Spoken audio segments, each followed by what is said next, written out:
அடுத்து நூல் எப்படி எடுக்கலாம்னு சொல்லிட்டு பார்க்கலாம் சிஸ்டர்.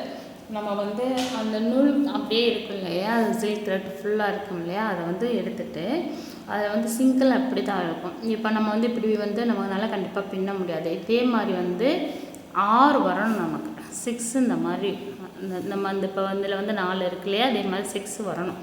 அதுக்கு எப்படி எடுக்கலாம் அப்படின்னா, இப்போ நான் வந்து இந்த கம்பி தான் வச்சு சும்மா ஆணி அடித்து உங்களுக்கு எக்ஸாம்பிளுக்காக வச்சுருக்கேன் இவ்வளோ டிஸ்டன்ஸில். பட் இவ்வளோ டிஸ்டன்ஸில் எடுக்க முடியாது, நம்ம நிறைய லென்த்து வேணும். அதாவது ஒரு 70 அடி 75 அடி அந்தளவுக்காவது வேணும். அப்போ தான் வந்து ஒரு முந்தி ஃபுல்லாக பின்ன முடியும் நமக்கு. அதுலேயும் வந்து கொஞ்சம் வந்து நமக்கு கம்மியாகவும் கூடும் குறையும், அது பிரச்சனை இல்லை. வேணால் வந்து நம்ம அடிஷ்னலாக எடுத்துக்கலாம்.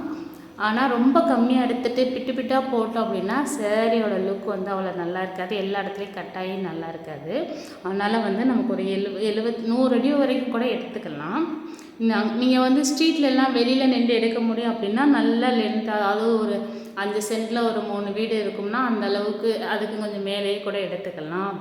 அப்படி இல்லை அப்படின்னா வீட்டுக்குள்ளே எடுக்கிறதுனாலும் எப்படி எடுக்கலாம்னு சொல்லிட்டு சொல்கிறேன். இப்போ வந்து ஒரு ஸ்ட்ரைட்டாக வந்து ஒரு 6 லைன் எப்படி எடுக்கலாம்னு சொல்லிட்டு சொல்கிறேன் பாருங்கள்.